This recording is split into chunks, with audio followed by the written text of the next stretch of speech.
Hey everyone, in today's video I am going to show you how to active quick launch in Note 14 Pro. So let's start the video. First of all, open settings.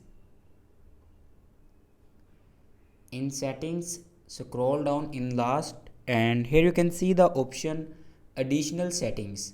Now click on additional settings and then you can see the option gesture shortcuts. Now click on gesture shortcuts and then you can see the option launch camera. Now click on launch camera, and if you want to active your quick launch then simply turn this button on. After turning this button on, your quick launch will be active.